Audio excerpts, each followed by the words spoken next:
সমস্যা থাকে। সেই জন্য আজকে যে এই ক্লাসগুলো খুব গুরুত্বপূর্ণ, তাদেরকে আমি ধন্যবাদ জানাচ্ছি, তারা তাদের সময় দিয়েছে।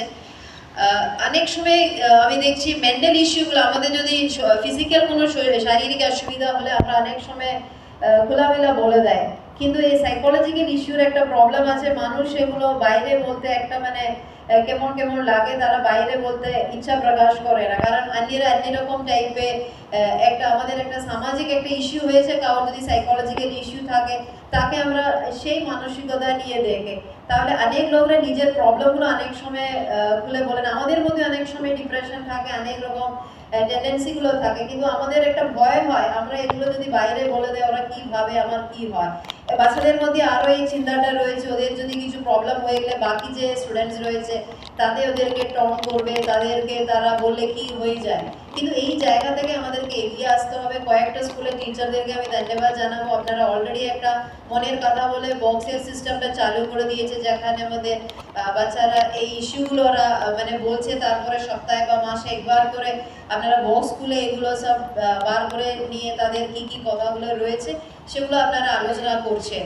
কিন্তু এইটা এইভাবে সীমিত না করে আমরা গোটা জেলার মধ্যে, আমাদের গ্রামাঞ্চল থেকে শুরু করে আমাদের শহরে যত স্কুল রয়েছে, প্রত্যেকটা স্কুলে বাচ্চাদের উপরে আমাদের নজরদারি বাড়ানো, তাদের মধ্যে কোনো সাইকোলজিক্যাল ভাইব্রেশন রয়েছে, তাদের মধ্যে কোনো ইস্যু আছে, তাদের জন্য কোনো সুইসাইড টেন্ডেন্সি যদি আছে, তাহলে সেটাকে আইডেন্টিফাই করে তাকে কি করে আমাদের সজাপদে নিয়ে আসা যায় সেগুলো দেখবেন। আপনারা জানেন আমাদের অন্বেষা ক্লিনিক রয়েছে আমাদের প্রত্যেকটা বিপিএসসি জায়গাগুলোতে, তারপরে আমাদের ডিস্ট্রিক্ট চাইল্ড প্রোটেকশন ইউনিটের মধ্যে আমাদের কাউন্সিলাররা রয়েছে।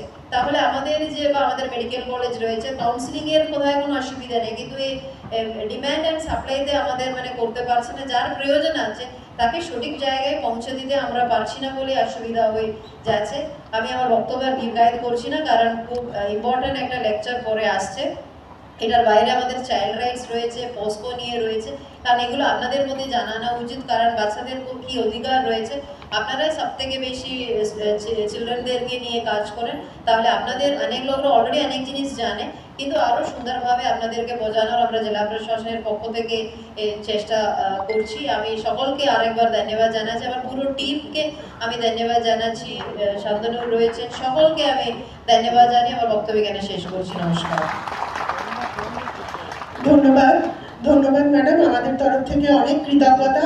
এত সুন্দর একটা ওয়ার্কশপ আমরা অ্যারেঞ্জ করতে পেরেছি বলে। আমরা সরাসরি পরবর্তী সেশনে চলে যাব।